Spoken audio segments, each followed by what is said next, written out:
Hopefully you can hear that. Is that good? I just got a note saying that the sound was not working, so I wanted to step back and fix that. How's that?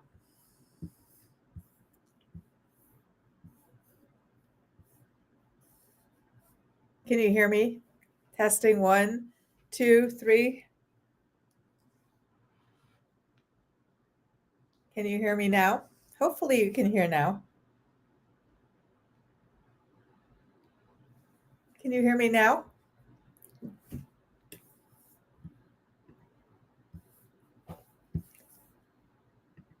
Hi. I'm going to just start again because I want to make sure that I'm sharing all this information with you. I'm April Callis-Birchmeier, and I'm a certified change management professional. I'm also a project management professional, and one of the things that I really like to talk about today is change fatigue. Change fatigue is very difficult for an organization to move through, and change fatigue is one of those things that happens unintentionally. We don't plan to wear out people, we don't plan to lead people to burnout, but many times this is what's happening when we have a lot of change or continuous change happening in an organization. So when we think about change fatigue, um, I think it's important to recognize what change fatigue actually is, how people get to that point where they are exhausted and burned out and may even either impact their employment because they decide to leave or change roles, or may impact their health because it's exhausting to try to continue to go on when you are in the midst of change fatigue.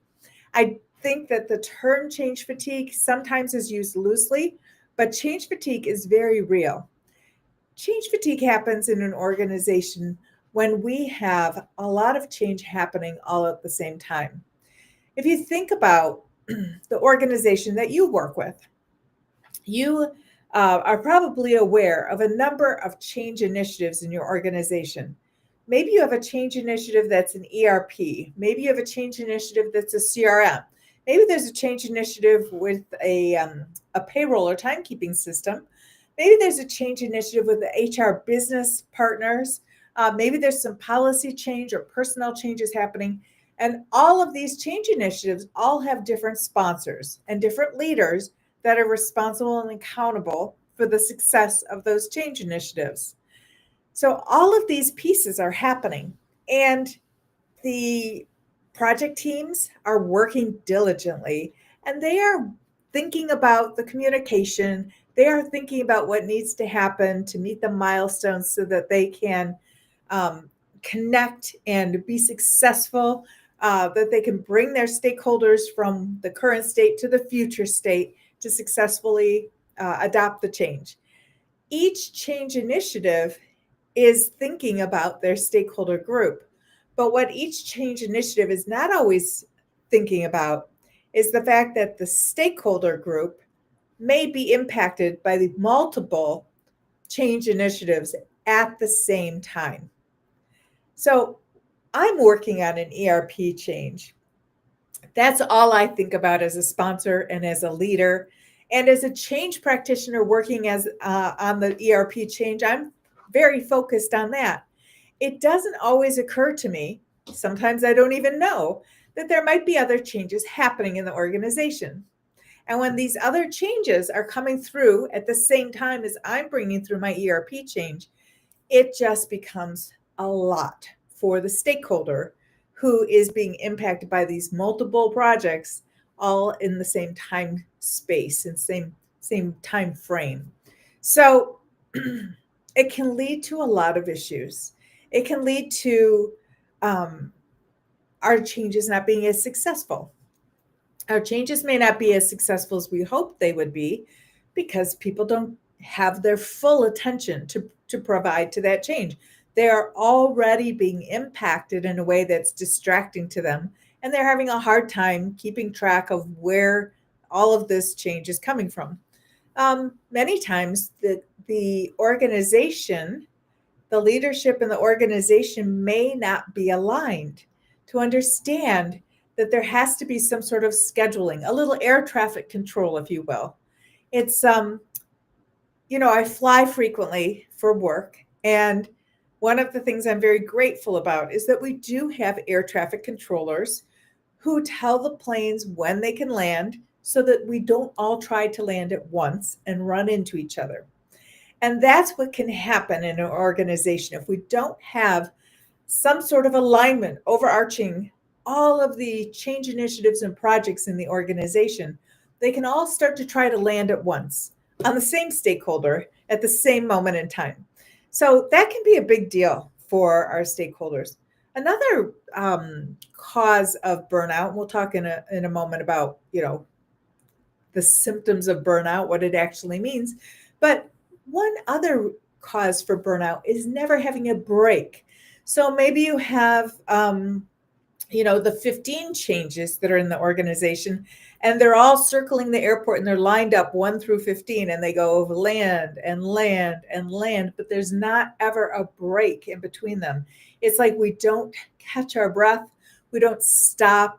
We don't have any sort of celebration or recognition of the accomplishment. We just boom, boom, boom, keep bringing those changes in, landing them one by one to the point where people become exhausted. They no longer can keep track and focus on what's happening. They're still scrambling maybe from the first change they were trying to adopt, and now we're on change 6. So I think it's really important to understand the impact of the alignment in the organization to ensure that with our alignment that we are scheduling and managing change in a way that's manageable and humane for people who have to adopt the change.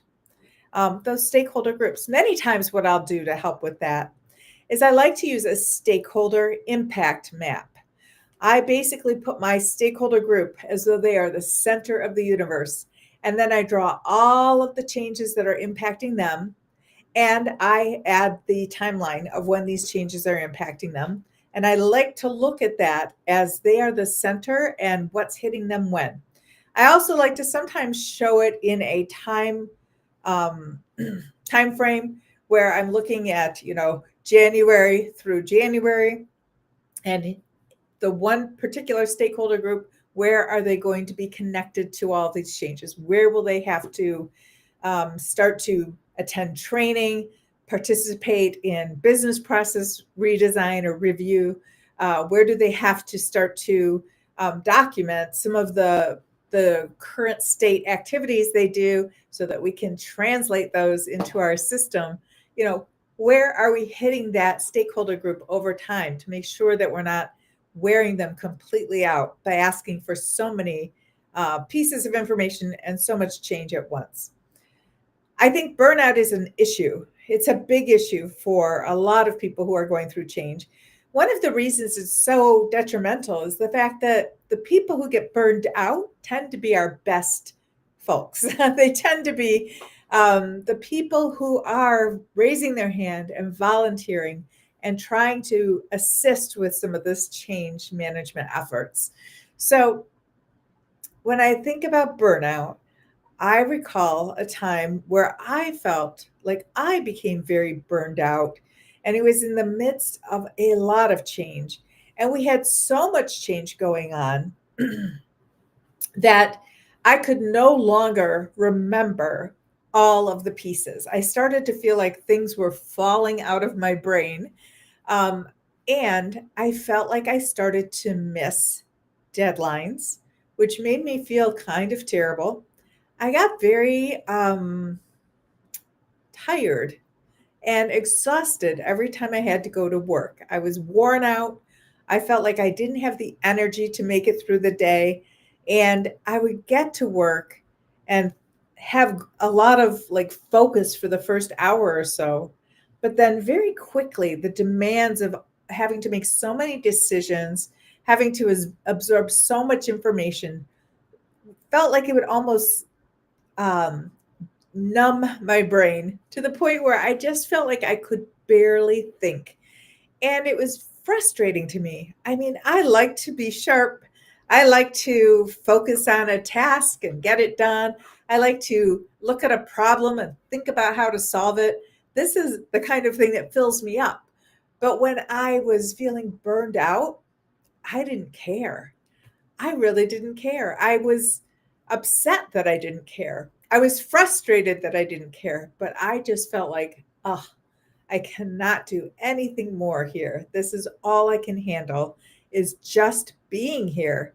And so I think that when we feel that way, we need to pay attention to that feeling. We need to focus and say, hey, oh, something's going on here. I might need a vacation or a break.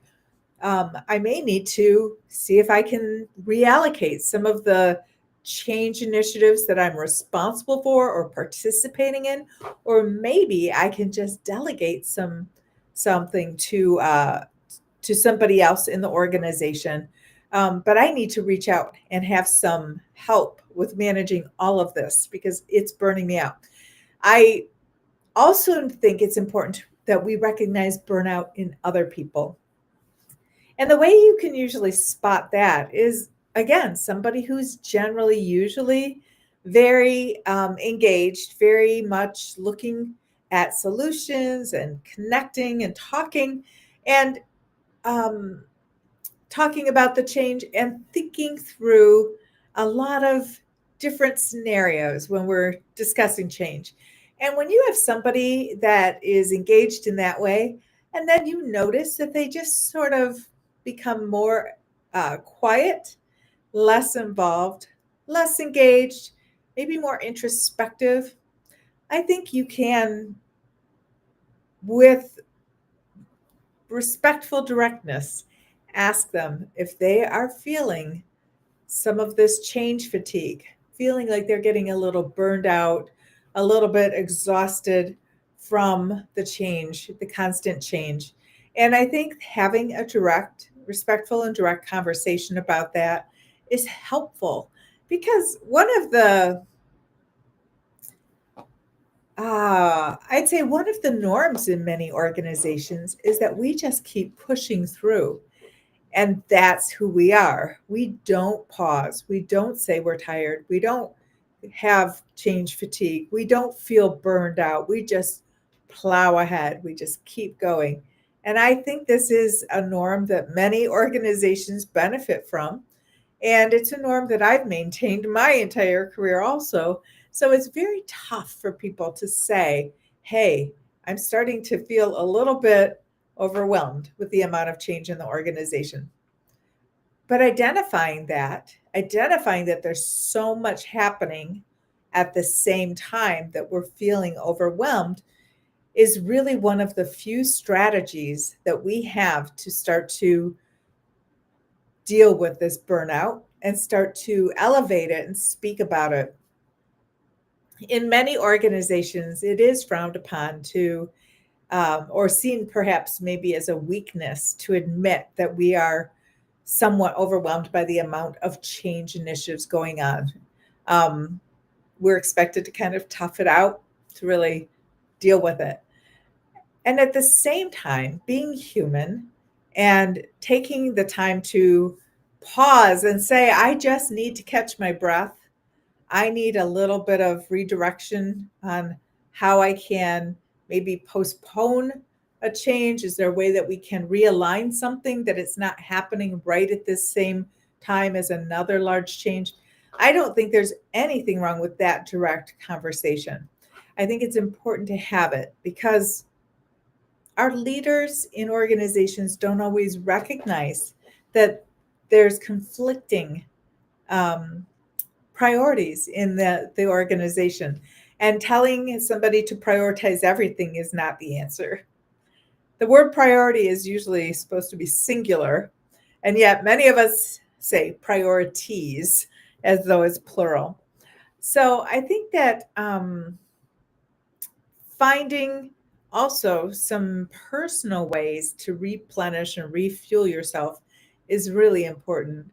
Uh, I discovered in one of my very high stress roles that the only way that I could replenish and sort of refuel myself was through exercise. I had not been exercising. I had been very busy with my family, but I just realized that um, I had so much fatigue from all the change that we were working on. And I just needed some way to break through this fatigue and kind of reset myself. And so I actually joined a 5 a.m. Workout group. We worked out every single day, 5 a.m., and it was dark outside. But the great thing about it was my time to refuel. And this practice has carried me through 15, 20 years, I guess, at this point almost, because I think it's really helpful to have some sort of physical activity to kind of burn away your stress and keep the burnout away from you, to really refuel yourself. Other people like to meditate. Some people love yoga. Some people love dance. I mean, I think there's all sorts of things. Sports are a wonderful way to kind of decompress and to avoid burnout and start to reconnect with yourself and feel like you're connecting with other people in a way that's not work, perhaps. I think there's so many different options to do, to participate in. But I do think it's very important to identify that, hey, I'm starting to get into a burned out place and I need to figure out something I can do to help myself. Because if I can't figure out something to do to help myself, I am going to be in trouble in terms of my energy, in terms of my brain, whether I'm foggy or clear, whether I'm sharp or just overwhelmed. And I know as a human, I know as a parent, I know as a professional that being burned out is not optimal. We don't function well. The people around us need us. And so it's important to really pay attention to this problem of change fatigue and to figure out what to do for ourselves and how to spot it in others so that we can remind them that it's very important to have something to focus on other than change. So let's think about it. What do you have? What do we do? What do you do if you don't have time to slow down or take a vacation or a break? I will tell you that there were probably about 8 or 9 years where I didn't take vacation days because I would use a vacation day to go do a side gig job. Um, it was actually, training and teaching, and I would take engagements and give up those vacation days so I could go and do a little bit of extra work and a little bit of extra money. I enjoyed it. I think that sometimes you can get extremely burned out and you can't recover from that. Maybe you have made mistakes at work because you're burned out. Maybe you haven't felt sharp. And sometimes maybe you have decided that you are no longer interested in working at that location or in that environment because it is too exhausting, it's too draining. What have you done in a case like that? Is there something that you've done to kind of step away, or were you able to revive yourself and get back into work after a break of some sort? I do have some friends who have made it their practice that if they feel like they're burning out, they ask for a different role, a different job, or a new project. One of my friends will get everything into execution mode, and then quickly, before she has to help people move into sustainability, she'll start a new project because she finds the sustainability phase is very draining for her, but the starting a project is very exciting for her. And I think that's a really interesting strategy. I'd love to hear about what it is you do to help yourself when you're starting to feel that change fatigue or feel that burnout. I think it's important to pay attention when we feel burnout, when we feel fatigue from change. We can't just chalk it up to, oh, it's just change fatigue. We need to recognize that this could um, really endanger the entire project. I mean, this is serious, and we need to be at our top, performing at our top, to not be able to affect to ensure that we're effectively assisting stakeholders, that we ourselves may be stakeholders, that we may need to really have some help in adopting change. Because when we adopt the change, a lot of times that fatigue starts to wane, it starts to dissipate. And that's a good feeling.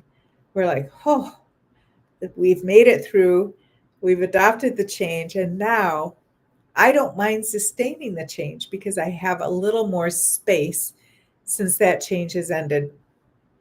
I also think about um, as a leader, how do I really pay attention to where people are? I need everybody at their full capacity, and I don't have time some projects to look around and say, who's very fatigued and what do we need to do for them? Um, I do need to pay attention, however. And if I feel like there is something happening, I can ask for some partnering to shore up somebody who's maybe getting a little off track. I may have to do some reshuffling, realignment of project roles.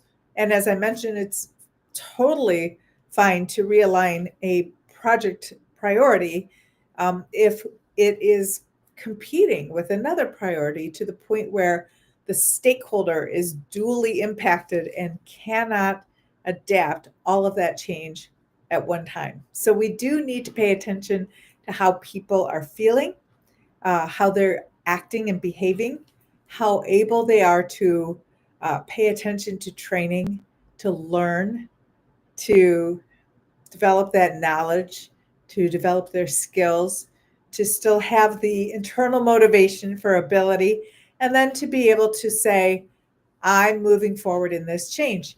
Of course, you'll be tired. People are exhausted at the end of a change, but there's a difference between tired and completely depleted. And that's what we're going for. We want to make sure that people are not depleted, not fatigued to the point that they cannot recover from it, that they have to leave the organization, or that they, have no interest and pursuing a career with that organization.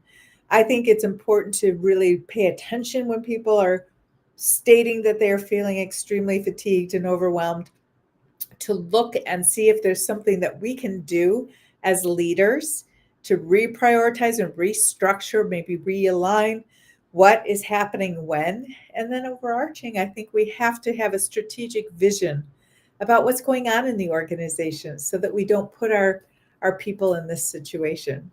So I hope this has been helpful in thinking about burnout and change fatigue. I know that in particular with AI right now, I feel that there's a lot of attention to change fatigue and overwhelm, and yet we all have to still ensure that we're able to implement and meet our strategic goals and to focus on moving forward, sustaining that change, and having some space to recover and reset before moving into the next change. So it's difficult to find that.